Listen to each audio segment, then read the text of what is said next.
The Korvani Armada descended upon the third planet from a yellow star, their biomechanical ships gleaming with weapons designed to subjugate primitive worlds. High Admiral Thex'var had conquered 17 star systems, and his tactical algorithms predicted this Earth would fall within 72 hours. The electromagnetic signatures showed crude nuclear technology, basic satellite networks, and a species that hadn't even achieved faster-than-light travel. It should have been another routine conquest for the Galactic Empire's most feared invasion force. But as Thex'var would soon discover, some planets don't reveal their true nature until it's far too late to retreat. High Admiral Thex'var stood in the command nexus of the dreadnought Dominion's edge, his chitinous exoskeleton gleaming under the pulsing bio-luminescent displays. The Korvani had perfected conquest through careful analysis. They never attacked a world they couldn't completely dominate. Their success rate was flawless across 4 centuries of expansion. Before we jump back in, tell us where you're tuning in from.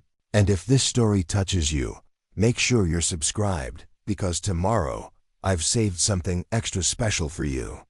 Initial scans confirm our intelligence admiral reported. Sub-Commander Uthok, her compound eyes reflecting the tactical displays. Primitive chemical propulsion, early digital communications, and scattered nuclear facilities. Population approximately 8 billion all confined to a single planetary body. Thex'var's mandibles clicked with satisfaction. The Korvani Empire had built its dominance on the systematic absorption of lesser species. Those useful as laborers were preserved. Those who resisted were eliminated.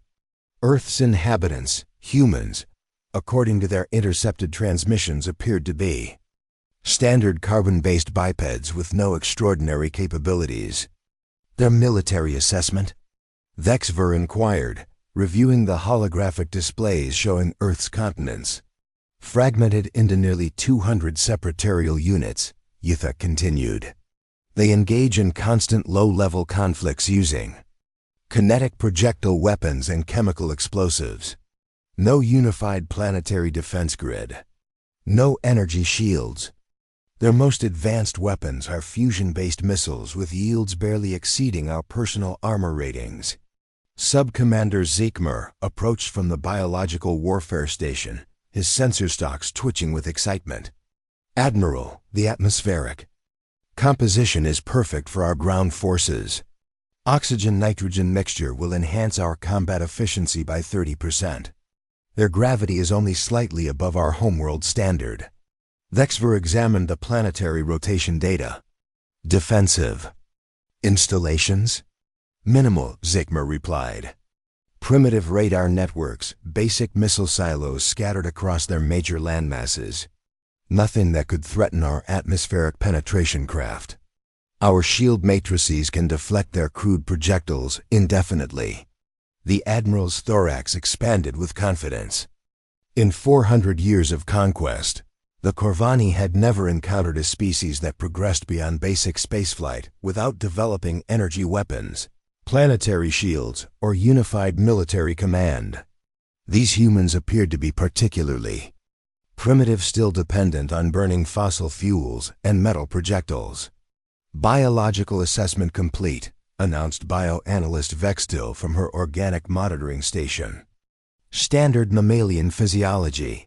Average height approximately 1.8 meters, mass between 60 to 90 kilograms. Bone density consistent with standard gravity world evolution. No enhanced neural capacity detected from their communications patterns. Life expectancy?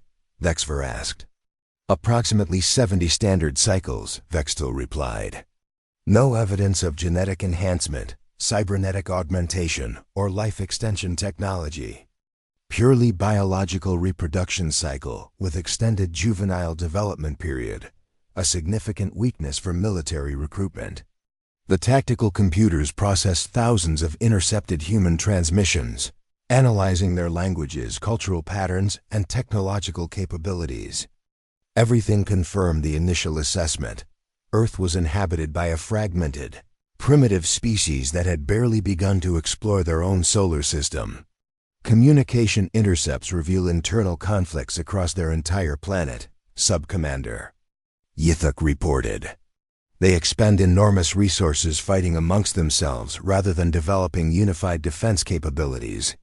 Current analysis suggests over 40 active military conflicts occurring simultaneously.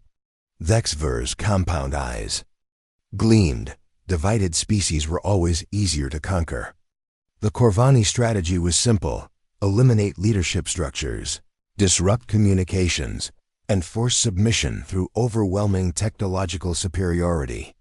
Most worlds surrendered within days once they witnessed the Empire's military capabilities.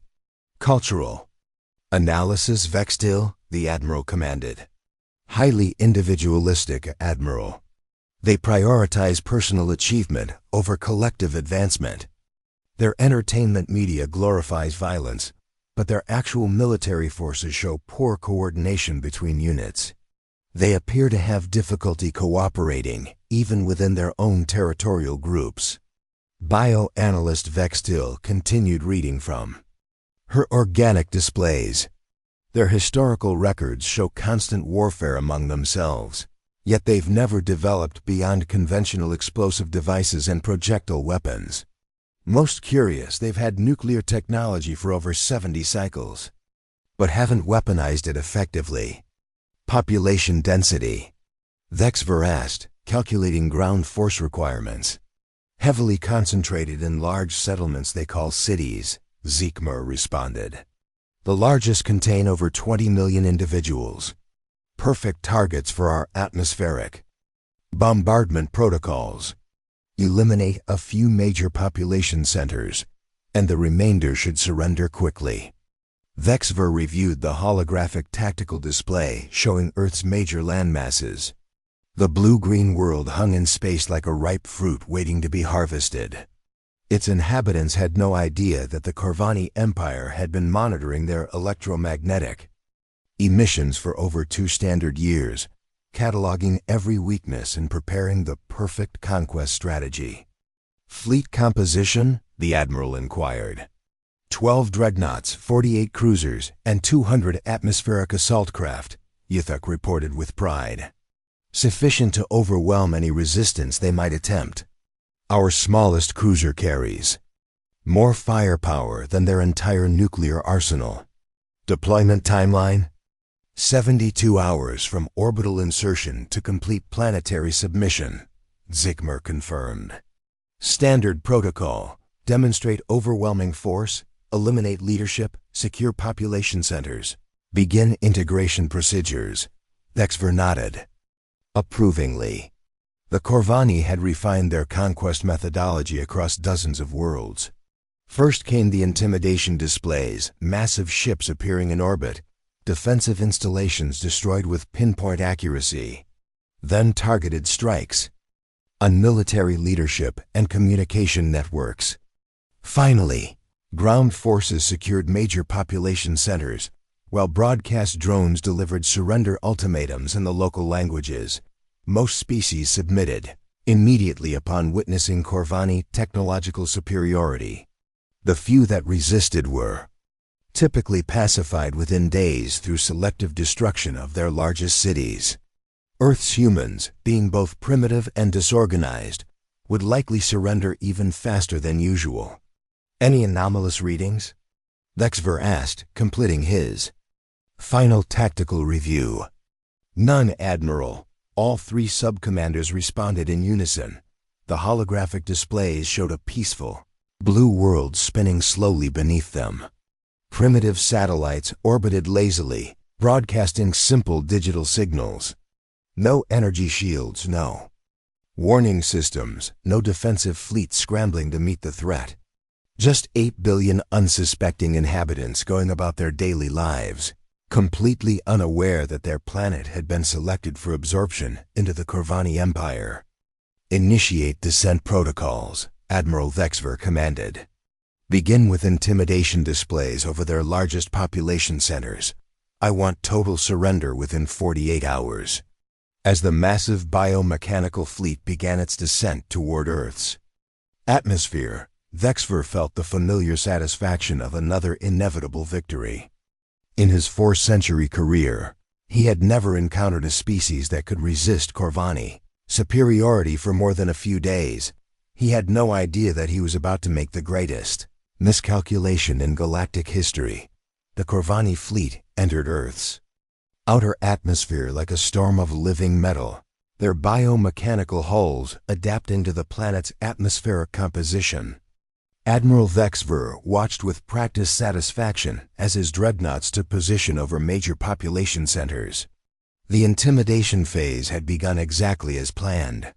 Broadcasting surrender ultimatum in all major human languages, Sub-Commander Thex'var reported. Estimated time to capitulation, 6 hours. Below them, the planet's surface erupted in activity. Primitive aircraft scrambled from military installations, tiny metal constructs that moved with laughable slowness compared to Korvani atmospheric craft. Their basic radar systems painted the alien vessels with electromagnetic energy that barely registered on Korvani sensors. Human military response is minimal, Thex'var observed, his tone almost disappointed. Conventional aircraft launching from scattered bases. No coordinated defense pattern. They're flying straight at us in small groups. Thex'var clicked his mandibles with amusement. Demonstrate our superiority. Disable a few of their craft non-lethally. I want them to understand the futility of resistance before we begin serious negotiations. The Admiral's tactical display showed human aircraft approaching the Korvani formation in what appeared to be suicide runs. Their projectile weapons couldn't penetrate Korvani bio-armor, and their primitive missiles simply dissolved against energy shields. It was almost pitiful. Admiral, bioanalyst Vextil called from her station. I'm detecting unusual communication patterns from the human military networks. Their signal protocols are more sophisticated than expected. Explain, Thex'var commanded, though he remained focused on the aerial engagement playing out below. Their encryption methods show remarkable complexity for such a primitive species, Vextil continued. Multiple layered protocols, quantum-resistant algorithms, and what appears to be distributed command architecture. It's almost as if they've designed their systems to resist interference from technologically superior forces. Sub-Commander Thex'var looked up from her displays. Probably paranoia from their constant internal conflicts. Primitive species often develop overly complex communication systems when they don't trust each other. The first wave of human aircraft reached effective range and opened fire. Their kinetic projectiles bounced harmlessly off Korvani shields, creating brief sparkles of energy discharge. The aliens watched with the detached interest of adults observing children throwing pebbles at a fortress. Return minimal fire, Thex'var ordered. Damage their engines only. Let them return to their bases with reports of our overwhelming superiority. Korvani energy beams lanced out with surgical precision, disabling human aircraft without destroying them. The primitive vehicles spiraled toward Earth, their pilots presumably alive to spread word of the aliens' technological dominance. It was a textbook intimidation display. But something nagged at Admiral Thex'var as he watched the human response. Their pilots weren't behaving like typical primitives faced with superior technology. Instead of panic or desperate attacks, they seemed to be probing, testing. Each wave of aircraft approached from different angles, used different tactics, as if gathering information rather than attempting to inflict damage. Communications. Intercept, Admiral, Thex'var announced. Human military leaders are issuing what appears to be evacuation orders for major population centers. Expected, Thex'var replied. They're preparing to surrender rather than watch their cities burn. Standard response. Yet the evacuation pattern seemed oddly organized for a supposedly fragmented species. Instead of chaos and panic, the humans were moving with remarkable coordination. Traffic flowed smoothly away from urban areas. Emergency services operated with military-like efficiency. and civilian populations followed evacuation protocols that seemed almost rehearsed. Biosignatures are interesting, Vextil reported. Human stress hormones are elevated, as expected, but not to the levels we typically observe during first contact scenarios. Their cardiovascular responses suggest controlled fear rather than panic. Jeekmar studied his atmospheric readings. Admiral, I'm detecting unusual thermal signatures from several human military installations. Deep underground facilities that our initial scans didn't fully penetrate. Bunkers, Thex'var dismissed. Primitive species always believe they can hide underground. Our penetration bombs can reach any depth they might have achieved. Perhaps, Admiral, but the energy signatures are substantial, much higher than expected. For basic survival shelters. The Admiral's attention was caught by movement on his tactical display. New contacts were appearing, not aircraft this time, but ground-based installations. Structures were emerging from concealed positions, rising from what had appeared to be empty terrain or civilian buildings. What are those? Thex'var demanded. Unknown, Admiral, Ythak replied, her compound eyes widening. They weren't there. During our initial scans, it's as if they were. Hidden somehow. The structures reaching toward the sky weren't the crude missile silos the Korvani had expected. They were sleek, sophisticated installations that seemed to hum with barely contained energy. More concerning, they were rising from hundreds of locations simultaneously across the planet. Energy readings? Thex'var asked, though he was beginning to feel the first stirrings of unease. Significant, Admiral. Much higher than anything in our threat assessment files for this species. Bioanalyst Vextil's voice carried a note of confusion. Admiral, I'm receiving telemetry from our probe network. The data suggests these installations were somehow masked from our sensors, camouflaged using technology that shouldn't exist at humanity's supposed development level. Sub-Commander Jeekmar studied his atmospheric analysis data with growing concern. Admiral, the human aircraft we disabled. Their wreckage is showing unusual material composition. Advanced alloys that don't match our intelligence reports on human metallurgy. Are you suggesting our intelligence was incorrect? Thex'var asked, his mandibles clicking with irritation.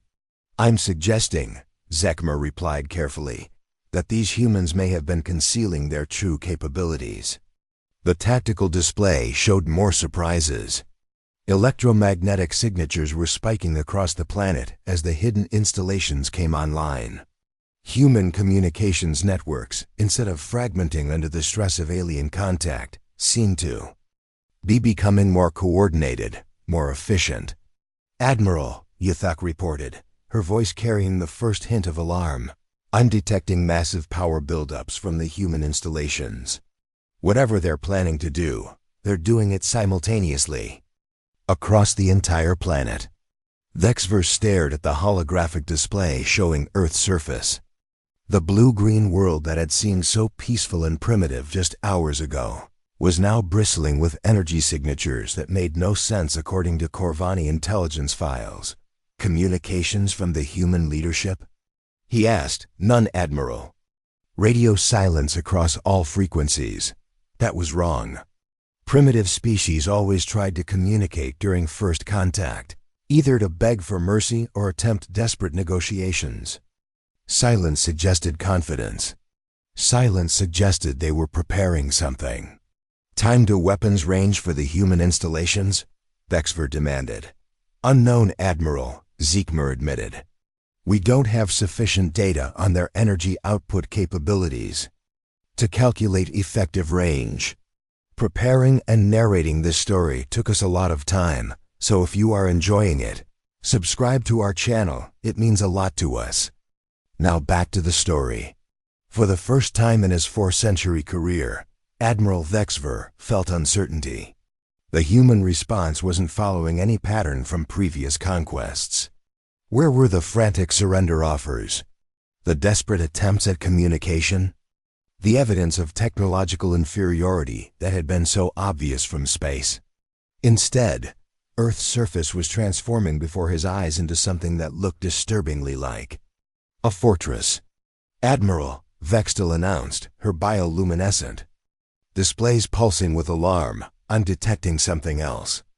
Deep space monitoring stations, dozens of them, coming online throughout this solar system. They were completely hidden from our long-range sensors. Thex'var's thorax contracted with the first chill of genuine concern. Hidden installations, advanced technology, coordinated responses, and now secret monitoring networks throughout the system. None of this matched the primitive, fragmented species they'd been expecting to conquer. The humans weren't behaving like prey. They were behaving like predators who had been waiting for someone to enter their territory. The first human attack came without warning or declaration. "Admiral." Thex'var was studying the anomalous energy readings when his flagship simply stopped. Not damaged, not destroyed, but completely immobilized as if caught in an invisible web. Emergency klaxons shrieked through the biomechanical corridors as the Dominion's edge hung motionless in Earth's atmosphere. "Report," Thex'var commanded, his mandibles spreading wide with alarm. "All systems functional, Admiral," Sub-Commander Uthak replied, her voice tight with confusion. "Engines operating at full capacity, navigation systems optimal, structural integrity intact. But we cannot move. Impossible," Gutmer hissed. "Nothing can hold a Korvani dreadnought against its will." The tactical display showed the same impossible situation throughout the fleet. 12 dreadnoughts, 48 cruisers, and 200 atmospheric craft, all frozen in place like insects trapped in amber. Their weapons remained operational, their shields held strong, but they couldn't advance, retreat, or even change altitude. "Energy analysis," Thex'var demanded. That bioanalyst Vextil's organic displays pulsed with frantic activity. "Admiral, I'm detecting gravitational field manipulation on a scale we didn't know was possible. The humans are somehow controlling spacetime itself around our vessels. Gravitational manipulation requires massive energy expenditure," Zekmer protested. "Their civilization barely has fusion technology." "Apparently," Vextil replied grimly, "our assessment was incomplete." That was when the first Korvani ship simply vanished. One moment the atmospheric craft Talon Strike was visible on the tactical display. The next it was gone. Not destroyed. There was no explosion, no debris field, no energy discharge. It simply ceased to exist in local spacetime. "Where did it go?" Thex'var roared. "Unknown, Admiral." Uthaka's voice cracked. "Sensors show the vessel was translated, moved elsewhere. But the energy requirements for such an operation, another ship disappeared. Then another. The Korvani fleet was being systematically removed from Earth's airspace by technology that shouldn't have existed on a primitive world. "Open communications to human leadership immediately," Thex'var commanded. "Emergency protocols." "I'm trying, Admiral, but they're not responding." "Wait," Uthak's compound eyes went wide. "Incoming transmission. Not from the planet's surface, from one of their hidden monitoring stations." The main display flickered and resolved into an image that made the entire bridge crew fall silent. A human face appeared, but not the primitive visage they expected. This human wore what appeared to be some form of advanced tactical interface, with data streams flowing directly across her retinas. When she spoke, her voice carried absolute authority. "Korvani vessels, this is Admiral Sarah Chun of the Terran Defense Command. You are guilty of attempting unprovoked assault on a protected world. Surrender immediately or face elimination." Thex'var struggled to process what he was seeing. You cannot threaten us. We are the Korvani Empire. We have conquered 17 star systems." Admiral Chun's expression didn't change. "We know. We've been monitoring your expansion for the past century. Your methods are crude but effective against truly primitive civilizations. Unfortunately for you, Earth is not primitive. Your technology is impossible, Sub-Commander Thex'var interjected. Our scans showed chemical rockets, basic nuclear weapons. Your scans, Chun interrupted, showed exactly what we wanted you to see. Humanity mastered sensor deception decades ago. What you observed were carefully maintained facades designed to make aggressive species underestimate our capabilities. Another Korvani ship vanished from the tactical display. Where are you sending our vessels? Thex'var demanded. Unoccupied space, approximately 3 light-years from here, Chun replied casually. Your crews are unharmed but stranded. They'll have approximately 6 months of life support to contemplate their career choices. Vex still stared at her bio-luminescent displays in horror. Translating massive objects across interstellar distances requires technology that you didn't think we possessed. Chun finished. Yes, that's rather the point. Your empire has a fatal flaw, Admiral Thex'var. You assume that advanced technology must be obvious. You believe that any species capable of challenging you would announce their capabilities openly. The human admiral gestured, and new information appeared on the Korvani display's detailed specifications of their own fleet, complete tactical assessments, and most disturbing of all, real-time monitoring data from inside their ships. We've been watching you since you entered our solar system, Chun continued. We know your ship configurations, your weapons capabilities, your tactical doctrines, and your personal psychological profiles. We know that you, Admiral, have conquered 17 star systems by overwhelming primitive civilizations with superior technology and intimidation tactics. Thex'var's thorax contracted with growing panic. How long have you been monitoring us? Since your empire first began expanding in this direction. Approximately 47 Earth years. The implications hit the Korvani command crew like physical blows. 47 years of surveillance. 47 years of being studied, analyzed, and categorized. Every battle, every conquest, every tactical decision had been observed and recorded by the very species they'd come to subjugate. Your biological assessments were particularly amusing, Chen added. Standard mammalian physiology with no enhancement. 70-year lifespan, no genetic augmentation. She smiled, and there was something unsettling about the expression. Tell me, Admiral, how long do your species typically live? 200 standard cycles, Vex still answered automatically. I'm currently 147 years old, Chun said quietly. I've been commanding defense operations against hostile species since before your grandfather was born. My great-grandmother fought in the wars that convinced humanity to hide our true nature from galactic civilization. Sub-Commander Thex'var made a choking sound. But our scans, your cellular degradation patterns, genetic enhancement perfected over a century ago, Chun explained. What you detected were artificially maintained aging markers designed to support our primitive facade. Most humans now have lifespans exceeding 300 years, enhanced cognitive capacity, improved physical capabilities, and direct neural interface with our technology networks. Admiral Thex'var watched more of his ships disappear from the tactical display. The entire concept of human primitiveness was collapsing around him. Why maintain the deception? Why hide your advancement? Because, Chen replied, we learned something your empire hasn't.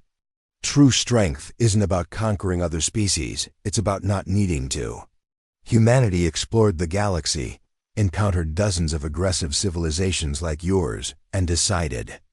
We preferred to be left alone.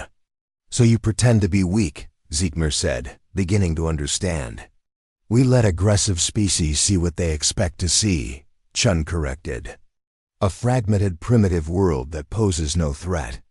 Most pass us by in search of easier targets. Those who attempt conquest learn why that was a mistake. The tactical display now showed fewer than half the original Korvani fleet remaining. The missing ships hadn't been destroyed. They'd been carefully removed from the battlefield and stranded in deep space. It was a demonstration of power that was somehow more terrifying than outright destruction. "What do you want?" Thex'var asked, though he suspected he already knew. "The same thing we've wanted for the past century," Admiral Chun replied. "For aggressive civilizations to leave us alone. Your empire will withdraw from this system immediately. You will classify Earth as a dead world in your records. And you will never return. And if we refuse?" Chun's smile disappeared. "Then you'll discover that gravitational manipulation and selective teleportation are among our less impressive capabilities. The choice is yours, Admiral, but choose quickly. My patience with conquest-minded species is limited, and you're currently testing the boundaries of our restraint." As if to emphasize her point, another Korvani vessel vanished from the display. For the first time in 4 centuries of conquest, Admiral Thex'var found himself facing an enemy that could destroy his entire fleet without breaking a sweat. Worse, they were being merciful, and that mercy felt more ominous than any direct threat. The humans weren't just defending their world. They were teaching a lesson about the dangers of underestimating prey that had chosen to disguise itself as a predator. Admiral Thex'var's world began to truly crumble when Admiral Chun gestured and his ship's own displays turned against him. "Let me show you what you actually tried to invade," Chun said, her voice carrying the patience of a teacher, addressing particularly slow students. The holographic displays around the Korvani bridge flickered and were replaced by images that defied everything they thought they knew about humanity. Instead of primitive cities, they saw vast underground complexes that stretched for hundreds of kilometers beneath Earth's surface. Instead of basic manufacturing, they witnessed automated facilities that could construct starships using principles the Korvani had never imagined. "Our real cities," Chun explained as the images shifted, "built beneath the surface to avoid detection by primitive species who judge advancement by surface structures. Current population, approximately 47 billion across 12 underground continental networks." Sub-Commander Yithik's mandibles clicked rapidly. "Impossible. Our scans detected only 8 billion surface dwellers. The surface population consists primarily of volunteers who maintain our primitive facade," Chun replied. "Farmers, actors, researchers studying pre-technological societies, and security personnel. The actual human civilization exists in dimensions your sensors couldn't penetrate." Bioanalyst Vextil stared at her organic displays as new data flooded her systems. "Admiral, these energy readings. If this is accurate, human power generation exceeds our entire empire's output by several orders of magnitude." Fusion was abandoned 80 years ago, Chun continued. "We now draw energy directly from stellar cores using quantum tunneling networks. Each major underground city has direct access to our sun's energy output." The display shifted again, showing what appeared to be human ships moving through space at impossible velocities. These weren't the crude chemical rockets the Korvani had detected. They were sleek vessels that seemed to bend spacetime around themselves as they traveled. "You're faster than light technology?" Thex'var asked, though he dreaded the answer. "We mastered hyperspace travel 112 years ago," Chun replied. "Currently, our exploration fleets have established peaceful contact with over 300 species across 12 galaxies. Most prefer to avoid aggressive civilizations like yours, so you've probably never encountered them." Sub-Commander Zekmer made a choking sound. 12 galaxies? Intergalactic travel becomes relatively simple once you learn to manipulate the fundamental forces of reality, Chun explained casually. "Your empire's conquest range represents approximately 0.003% of humanity's current sphere of peaceful influence." The tactical display updated to show the true scope of human civilization. Thousands of stars connected by gleaming transit networks, peaceful trade routes spanning galactic distances, and defense installations that made the Korvani fleet look like primitive fishing boats. But why hide this? Thex'var demanded, his voice cracking with desperation. Why maintain the primitive facade? Admiral Chun's expression grew serious. Because we learned something your species hasn't discovered yet. Power without wisdom leads to exactly the kind of behavior you're demonstrating now. Humanity went through our own conquest phase approximately 2 centuries ago. New images appeared, vast fleets of human warships engaging in massive battles across star systems. The destruction was on a scale that dwarfed anything in Korvani military history. We conquered 47 star systems in 32 years, Chun continued. Enslaved dozens of species, stripped worlds of resources, built an empire that stretched across this entire galactic arm. We were very proud of our superiority. Bioanalyst Vextil whispered, "What happened?" "We encountered a species that was to us what we are to you," Chun replied quietly. "They didn't destroy us. They did something worse. They ignored us completely. We threw everything we had at them, and they simply didn't notice. It was like insects attacking a starship." The images shifted to show massive, incomprehensible structures that seemed to exist partially outside normal spacetime. The Korvani crew stared in awe at technology so advanced it hurt to look at directly. "They left us a message," Chun continued. "One sentence, 'When you grow up, we'll be waiting.' Then they withdrew to higher dimensions and left us to contemplate our insignificance." That changed your civilization?" Zeekmer asked. "It forced us to evolve beyond the need for conquest." Chun confirmed. "We realized that true advancement isn't about dominating others. It's about transcending the need to dominate. We dismantled our empire, freed the species we'd enslaved, and focused on becoming worthy of eventually joining that higher civilization." Thex'var felt his entire worldview shifting. "And the primitive facade?" "Insurance," Chun replied. "While we developed wisdom to match our power, we maintained the illusion of weakness to protect ourselves from species still in their conquest phase, like yours.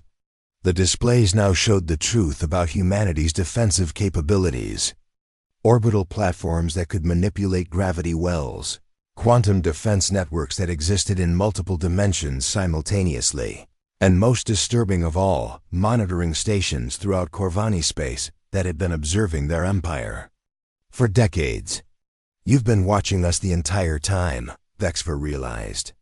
Every expansion, every battle, every conquest, Chun confirmed. We have complete records of your military capabilities, psychological profiles of your leadership, and detailed analyses of your tactical doctrines. We know that your species has approximately 47 years before reaching the evolutionary crisis point where you either transcend conquest or destroy yourselves. What crisis? Vextil asked, though her bio-luminescent display suggested. She was beginning to understand. The same one every aggressive species faces, Chun explained. Eventually, you encounter someone stronger. Your empire is currently expanding toward the territory of the Nexari, collective a machine intelligence that considers biological life a contamination to be sterilized. At your current expansion rate, first contact will occur in approximately 4 decades. The implications hit the Korvani command crew like a physical assault. Their empire, their great conquest machine, was heading toward destruction they couldn't even comprehend. The Nexari will not show the restraint humanity has, Chun continued. They will not hide their capabilities or offer chances for surrender. They will simply erase your entire species from existence in a matter of hours. Could you stop them? Thex'var asked desperately. Could you stop us? Chun countered. The Nexari are to humanity what humanity is to you. We might delay them, perhaps negotiate for refugee populations, but direct confrontation would be inadvisable. Sub-Commander Uthak studied the strategic displays with growing horror. Then our empire is doomed. Your empire is a conquest-based. Civilization is doomed, Chun corrected. Your species could survive and even thrive if you choose a different path. The same path humanity chose when we encountered our superiors. Admiral Thex'var looked around his bridge at his stunned crew. Everything they'd believed about galactic civilization was wrong. The Korvani Empire wasn't a dominant force, it was a collection of children playing with dangerous toys while real civilizations watched with mixture of amusement and concern. "What do you propose?" he asked quietly. "Withdrawal from aggressive expansion," Chun replied immediately. "Dismantling of your conquest infrastructure. Focus on internal development and peaceful contact with other species. In return, humanity offers protection during your transition period and guidance toward becoming a truly advanced civilization. And if we refuse?" Admiral Chun's expression didn't change, but somehow her presence became more intimidating. "Then you continue on your current path toward the Nexari. We maintain our primitive facade. Your empire never learns the truth about galactic civilization, and in 47 years your species simply ends." The tactical display updated to show Korvani space from humanity's perspective. What had seemed like a mighty empire now looked like a small cluster of systems surrounded by vast networks of truly advanced civilizations, most of which were carefully avoiding contact with the aggressive, primitive Korvani. "The choice is yours, Admiral," Chun concluded. "Evolution or extinction. But choose quickly. Every day you delay brings your species closer to a meeting with the Nexari that will be far less pleasant than this conversation." For the first time in his 4-century career, Admiral Thex'var found himself facing a decision that would determine not just the outcome of a single battle, but the survival of his entire species. And the most terrifying part was that the choice was being offered by a civilization so advanced that they could have simply eliminated the Korvani Empire as an afterthought, but chose instead to offer a chance at redemption. The humans weren't just apex predators. They were apex predators with wisdom. Admiral Thex'var's decision came not from military strategy, but from a profound realization that changed everything. He thought he understood about power. "Admiral Chun," he said, his voice carrying the weight of 4 centuries of conquest, "I formally request an audience to discuss terms of transition." The human admiral's expression softened slightly. "Granted. However, this conversation will include representatives of the other species your empire has subjugated. They deserve a voice in their own liberation." The main display shifted, and Admiral Thex'var found himself face to face with leaders from 17 different worlds, every civilization the Korvani had conquered over the past 4 centuries. Their expressions ranged from barely controlled rage to cautious hope. "The Korvani Empire's reign of terror ends today," announced Commander Zeftai of the Valderan people, her crystalline features blazing with long-suppressed anger. "My world has suffered under your rule for 90 years. 3 generations of my people have known only slavery," added High Counselor Mexran of the Thoridian Collective. "Billions dead, entire cultures erased, all for your empire's expansion." Thex'var felt something he'd never experienced before: shame. These weren't primitive species to be cataloged and absorbed. They were entire civilizations with their own histories, achievements, and rights to exist freely. Admiral Chun watched the exchange with the patience of someone who had witnessed this revelation countless times before. "This is the reality of conquest, Admiral Thex'var. Every expansion comes at the cost of other species' freedom and lives. Humanity went through the same awakening when we encountered our superiors." Bioanalyst Vextil studied her displays with growing understanding. The energy signatures we detected from human space, they weren't just defensive installations, were they? "No," Chun confirmed. "They were refugee centers, research facilities, and cultural preservation sites for the 47 species humanity displaced during our conquest phase. We've spent the past 2 centuries helping them rebuild their civilizations on new worlds." Sub-Commander Yithuk looked at the faces of the conquered species representatives.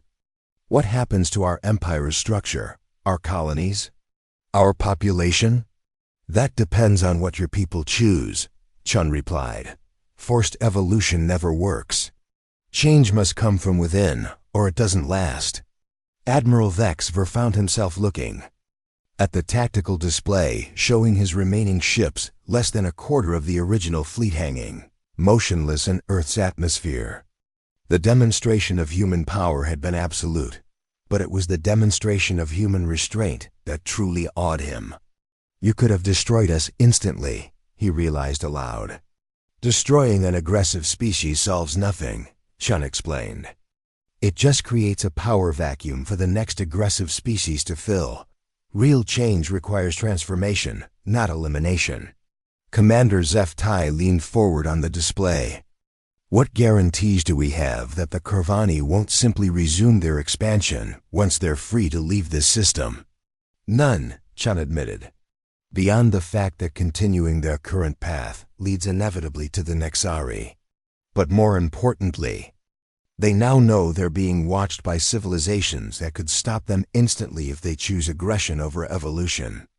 The implications were staggering.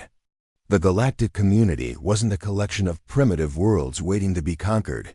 It was a vast network of advanced civilizations, many of which had been observing and cataloging species like the Korvani for their own protection.